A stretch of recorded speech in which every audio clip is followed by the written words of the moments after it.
Here it is from Chris Sims. Yesterday, he unveiled them on his podcast. We talk about them now. 4 tiers for 6 quarterbacks, 1 through 5, with a tie at number 5. And he's going to stir things up a little bit here because, first of all, C.J. Stroud, number 1. And you've hinted at that in the past. And let's start with C.J. Stroud. Yeah. You've got him, number 1. You've got him in a class by himself. Yeah. He's in a tier on his own. He is the only tier 1 guy. Why? Yeah, I'm kind of blown away by C.J. Stroud. It was just, of course I've been watching TV, right? Been impressed. But it's another one where, Mike, you turn on the film and you just go, oh, my gosh. I mean, first off, decision-making, it's almost flawless. I mean, he almost always goes to the right place with the football. And then as you're seeing here in just some of these highlights in the combine throw, I mean, he's a machine throwing the football. A machine. So when you couple together like, whoa, okay, the guy sees the field well. He plays in the pocket the right way. And then can put the ball wherever he wants to put it, no matter what the throw, what the play. To me, Mike, this is a strong comment, right? But it was up there as far in that department with Joe Burrow, where I just went, oh, my gosh, his ability to read the field and make, again, what I call high-level NFL throws. Not a bubble screen, not a 4-yard slant route that everybody can throw, where I go, wait, reading coverages, throwing a 20-yard in cut, reading coverages, looking to the left, throwing a seam to the right for a 25-yard throw. Come back into tight coverage. It's the second read, putting it on the sideline. It's one awesome throw after another. And then there's a underrated aspect of movement and ability to extend plays that he is good at but not great at yet, and the potential is just kind of getting tapped in that department. And that's you might have heard, Mike, the Georgia game. That's what everybody loved, the Georgia game. C.J. Stroud, he was scrambling, he was running, right? There was more movement than you think when you break him down, but for me, Mike, there's no doubt he is the number 1 quarterback for me, and yeah, it's by a little bit of a margin here, and that's why he's in a tier by himself. I love the throwing motion. I love the release. We've talked about that in the past. Very compact, very quick. Not quite Dan Marino, but Dan Marino is the ultimate standard to be compared to. But he gets the ball out fast, which qualifies you even more to be an NFL-caliber quarterback because you don't give the defensive backs that extra split-second heads up that the ball is coming. How does he compare to your number 1s from recent years? If you were going to put them all in the same bucket, is he even better than guys you've seen and put at the top of the class in the past few draft seasons? Yeah, I think there's less questions, at least in my opinion. Again, I know my pick between Lawrence and Zach Wilson was controversial, right? And again, hey, Zach Wilson, his first year, I was going, hey, I'm right after the rookie year. And then, of course, last year I'm going, whoa, I'm wrong. But that was close. And then, there was parts of Zach Wilson and Trevor Lawrence that I went, oh, there's some things they need to improve on their football game, right? That's why I kind of, even last year was certainly not the cream of the crop as far as the quarterbacks conversation was concerned. There was a lot of questions there. It's kind of why I went to the Joe Burrow conversation a little there, Mike, because it's a little like that, where you break down games and you just go, whoa. I mean, he dropped back 40 times to throw the football. He made the right decision 38, and then within those 40 throws, made the proper throw on all 40. Yeah, some of them might have been incomplete because it was a tight window. A guy dropped it, whatever. But I was wowed by that. I was wowed by it. And where he's different than Burrow is where Burrow was like the quickest decision maker I ever saw in my life as far as being a part of this side of the business. C.J. Stroud is up there, maybe a little less than Burrow in that department, but where he has Burrow beat is his pure arm power, his arm strength. Burrow's arm was not as strong as C.J. Stroud's when it's coming out. And then, you watch the amount of, like I said, what I call power throws, field position, game-changing type of throws. It's one after another from C.J. Stroud. And, he is a prototypical drop-back NFL modern-day quarterback because it's more than that. You said it earlier today. Quarterbacks, you got to be able to move now. He can move. He can run, and he's very good, like a Dan Marino, in the pocket to buy a little time to make a big-time throw, and that's what I love about him more than anything. Hypothetical crystal ball, 3 years from now, we're having a conversation about why C.J. Stroud has failed in the NFL. What will the reason for it be? Man, if it happens. Yeah. I don't see a glaring issue other than that, maybe he doesn't evolve into enough backyard football like we've talked about with some quarterbacks to where maybe he becomes too much of a statue and just tries to play within the pocket too much. But, man, I'd even have a hard time kind of gleaning that, Mike, just because you see visual evidence throughout the year of like, hey, he continues to get better in that department. And then, as we know, you get coached in the NFL and pushed and prodded a little bit. Hey, you got to get better at this. I think it's I expect them to get better at it. I do. But that would be the only thing I look at to be maybe a flaw or maybe somewhere where I could see this not going exactly where I think it's going to go. Bryce Young from Alabama is your number 2 quarterback, one of 2 on your second tier. There's been so much talk about him. There's been focus on his size. There's been plenty of people who said size doesn't matter. He's still the best candidate. What would you say is, let's focus on both his biggest strength and the biggest concern for Bryce Young? Yeah, he's a natural at playing the position. I kind of said that to you at the Combine, right, Mike? And what I mean by that is he just makes so many great quarterback plays.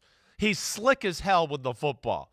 He's got a really quick release. And, I mean, he can sidearm, boom, boom, both feet in the air and throw it. Oh, I'm running. I'm about to run. Oh, wait, there's somebody open. And, be in some awkward position and get it up and out and throw a 20-yard crossing route. And you're going, wow, he was in the middle of running. And then like a Patrick Mahomes, just kind of lifted his arm with his body in some weird position and threw a strike. So, from all that, the decision-making, the accuracy, his ability to extend plays, right, behind the line of scrimmage and then manipulate people to throw the ball that way, he is really good, all right? But here's the negative and why he's not in the tier 1 with C.J. Stroud. 1, power throws, you know me, I'm a little bit, maybe favor that stuff more than most. That's why I like the Mahomes and the Allens and those guys of the world, right? But, power throws are not maybe up to the capabilities of the top power throwers in football. And then the size, Mike, it's of course an issue. There's not a ton of plays where I go, hey, the pocket's collapsing and there's still a little room to throw, but it's tight, and you're going to get hit. And there's a guy over the middle open for 15 or 20 yards. Boom, C.J. Stroud is just going to stand in there and go, oh, and throw a strike. That you're not necessarily going to get that with Bryce Young. You're going to get maybe just throw the ball away, maybe look to run and then get sacked. But that would be the part where natural, knows how to play the game, slick, does it all. But, not elite size. It's not an elite arm. And he has elite quickness, but not elite speed, Mike. So that's what scares you a little bit. And when you say all those things with a guy that's 5'10", 188 pounds, that's where you got to do your due diligence and, man, really, be comfortable with a quarterback that size playing in the NFL. Because there are some plays, Mike, where I go, damn, that's a good play. But I'm not sure, is that going to happen in the NFL? Or is this because it's Alabama and you're so worried about everything, defending their team, and it's the best pass protection in the world? So that's where we'll also have to decipher. Some of these great plays you see, you go, wait, can he really do that in the NFL? Or is that the Alabama effect too? And there's a little homework to be done in that department. Setting aside his height, the weight may even be a bigger red flag. Agreed. Sub 200, presumably. He got over 200 for the Combine, but he didn't work out. And your theory was he loaded up, getting ready for a potential Oscar-winning role where you got to put on a bunch of weight. He accelerated his weight gain to get north of 200, but then when he has his pro day workout, probably under 200. If he's playing under 200, it does raise durability issues. We saw how the physics aren't on the side of Tua Tagovailoa, getting thrown to the ground, his head striking the turf. These are things that I think add to the concern as it relates to overall quarterback durability. And, it's put me next to you. Yeah. That's the difference between Bryce Young and the prototypical large, giant human being who puts on the helmet and the shoulder pads and goes out and plays quarterback. That's right. And you're taller. I mean, I think you're taller than Bryce Young. And Mike, I mean, again, you know me and my notes and all that stuff here that I got here. I mean, one of the things I wrote on page 2 is just that, to your point, the weight is an issue. Some of the hits he takes, they look crazy aggressive because of his size, of course. And you just go, whoa, that was actually just a normal run-of-the-mill type hit on the quarterback. But he flew 7 yards in the air, and it looked crazy. And that's because of the size. And, yeah, that's going to be the thing that is going to make some teams uncomfortable about him, is that aspect. And, like I said, it's not a wow arm. It's a lot of wow releases. He's not a wow runner, but it's a lot of wow escapes and buying time there. And, again, you're going to have to, do your homework on how comfortable you are and what do you think is transferable to the NFL that he's going to bring to the game there that's truly realistic. Every once in a while, you give us a curveball. You disrupt the conventional wisdom as it relates to the quarterbacks entering the draft. Your third guy isn't Anthony Richardson or Will Levis. It's Hendon Hooker from Tennessee by way of Virginia Tech. 25 years old is Hendon Hooker. Older than Justin Herbert, older than Jalen Hurts. What did you see in him that got him to jump Richardson and Levis in your ranking? Yeah, well, the other guys have maybe better potential, okay? There is that. Levis, Richardson, their ceiling, is it higher than Hendon Hooker? Okay, sure. But their floor, to me, is much lower than Hendon Hooker, too. That's the other aspect of this. So when it comes to that type of conversation, I'd rather go with the guy that I go, wait, this guy, he's the safer bet, and I'm seeing him do special things that I know translate to the NFL. A little bit like we just talked with the other guy, or more like C.J. Stroud than Bryce Young. But, things that I know will translate to the NFL are this guy's ability to, again, read coverages, again, make, NFL caliber throws with ease and precision and accuracy. He's, to me, where he separates himself, and he's totally different than Bryce Young and more like C.J. Stroud. Hendon Hooker, he's 6'3", he's long. He plays bigger than that. And his ability to throw over the pass rush and see over the rush and then throw with people around him and still make NFL caliber big-time throws, Mike, that's the part that I love about his game. And then has an underrated athleticism about him. One, he's amazing in the pocket with trash around him. He's fearless as far as being hit, and I'm going to make this throw. But, man, does he make, break tackles. And when he has to run, he runs. But he wants to throw the football and make a great decision that way.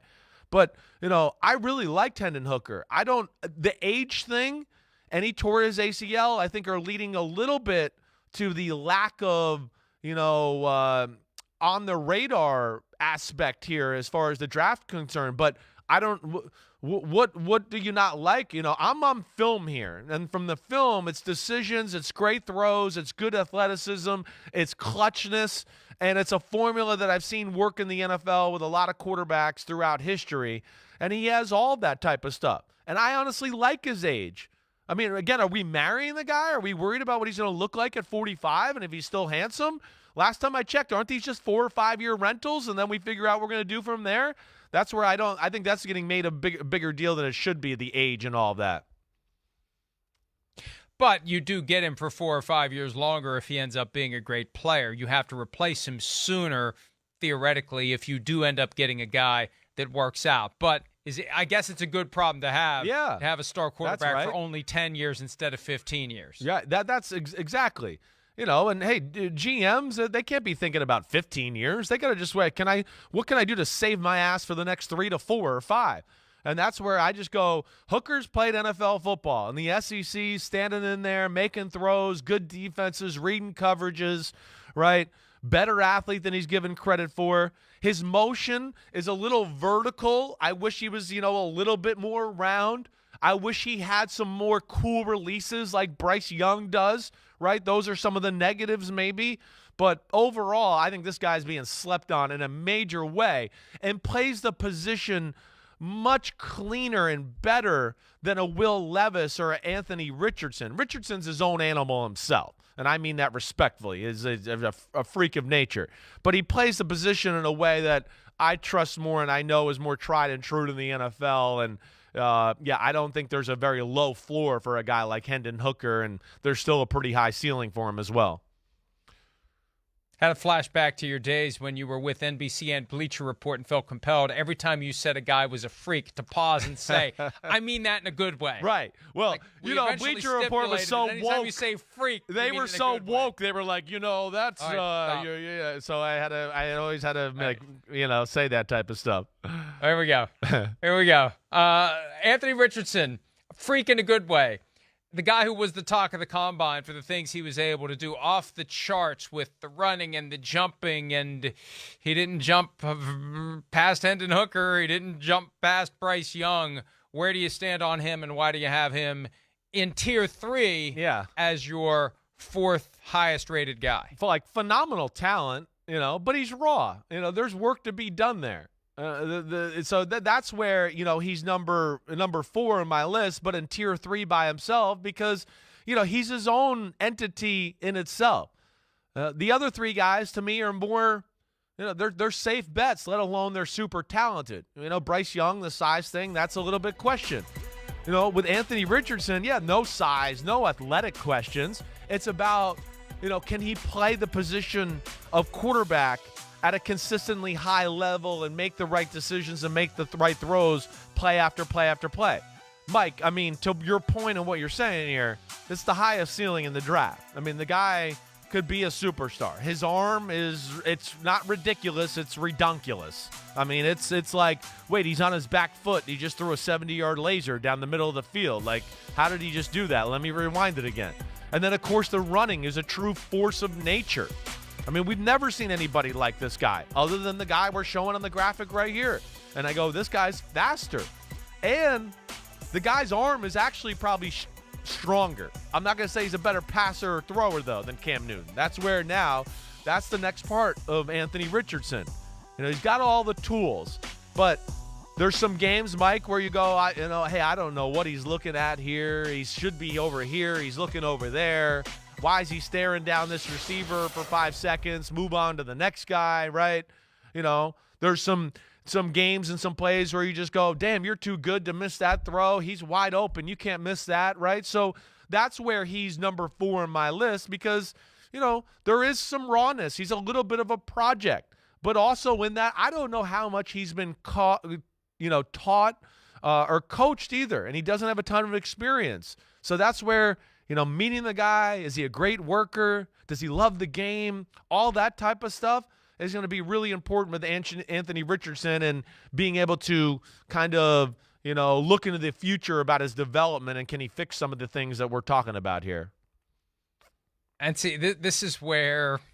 Yeah, I know. This is where it gets fun. Rise between, the owner, who's going to be around for quarterback after quarterback after quarterback over the course of 10, 15, 20, 30, 40, 50 years, who knows how long, right? And then the short-term coach and GM. Because when you tell me this guy's got superstar potential, and I know there's only 4 or 5 superstar quarterbacks right now in the NFL, I'm tempted to go for the guy that's got the superstar potential because if it doesn't work out, I'll go look for another superstar later. But at least I didn't pass on the superstar. I didn't go with the safer choice and let someone behind me take the superstar. That's the risk the Panthers are taking if they go C.J. Stroud. Right. Stroud doesn't become a superstar. Richardson does. Why didn't you take Richardson? That's the risk. That is the risk. That the Panthers are going to have. That's the risk. If they don't ultimately take Richardson. Right. But the other part of that, too, is they're going to go, they could go 3 years from now and go, we took Richardson, and look, C.J. Stroud's the machine we thought and we saw on film, right? We saw, we knew it. And we went with the guy where we just, we saw a little bit of it here and there, but we just thought, maybe it could become something. They'll kick themselves in the butt for that, too. So, they got some decisions to make. But with Richardson, I will say, it's not as raw as I expected, all right? It's less raw than Malik Willis last year. Let's just throw that out there, okay? The other thing, too, that I love about Richardson, Mike, he wants to play quarterback. He's not, looking to run or do that. In fact, there's points where you go, hey, run. Get out of the pocket. Stop standing there, you big, strong, Greek god-looking dude, right? Get out, run. But he's trying to play the position the right way and do some of that. But, yeah, there's some work. What you talked about with running quarterbacks in the last segment. There's some plays, again, where, hey, number one's not open, and now it's let me look to see where I can run. And you want to go, oh, no, hey, 2 and 3 are open. Don't look to run yet, right? So there's going to be that type of stuff you have to develop within him. And that's where the meeting in person, getting a feel for him overall. But the fact that, again, in some of these areas that he's raw, he's going to have a little cushion to develop in some of those areas because of why, Mike, right? Because of his ability to run. Like we talk about with these guys, like Justin Fields and these guys who are special. Defenses now ought to play, whoa, we got to worry about the quarterback's design run. We got to play this defense. Oh, but, man, it's a really bland, simple coverage, and it's going to be easy to throw the ball against this look. And that, I think, will buy time for Anthony Richardson to develop in those departments because of his ability to run, can make that area a little easier for him as he continues to get better in that area. So, man, I love the prospect, but there's some questions. But, man, there's some home run ability here, too, with this guy. Hendon Hooker not the only one to invade the consensus top 4, bypassing Will Levis. Dorian Thompson-Robinson, a.k.a. DTR. A lot of people have him projected to be a 6th-round pick. What is everyone missing on the UCLA quarterback who you have tied at number 5, technically, with Will Levis? And I know this is probably my biggest, surprise or whatever that I, and I understand, Levis in the NFL community, I think, is viewed as a top 10, top 15 pick. I'll get to him in a second. There's some things that concern me there. DTR? Somebody explain to me why.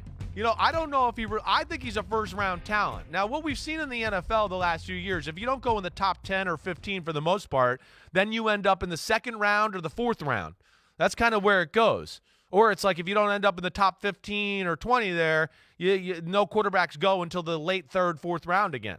I don't think that's going to happen, but let me just throw some things out to here, Mike. I mean, if I just told you, okay, wait, there's Bryce Young and there's this guy, right? All right, wait. Oh, wait, he's got a frail body like Bryce Young. Okay, yeah, he's skinny. He's 204 pounds. He's 6'2". He's 4 inches taller than him.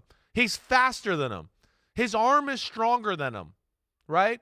Why would he not be in the top 5 quarterback conversation then? I don't know. To me, it's the shock of so far my draft evaluation.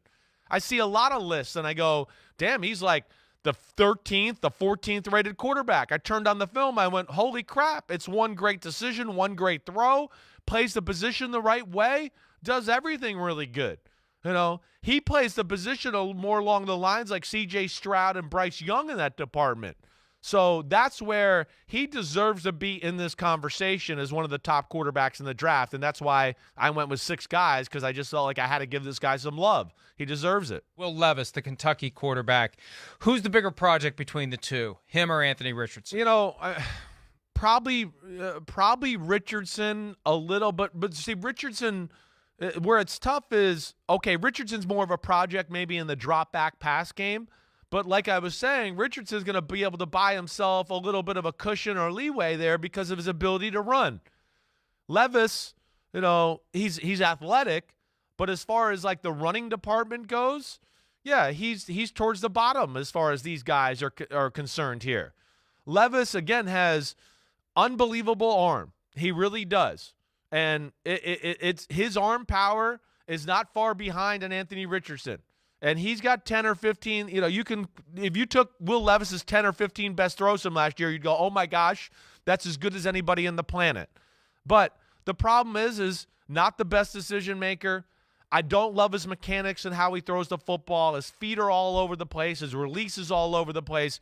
Misses way too many throws that I go, damn, you're too good or too good of an athlete to miss that type of throw.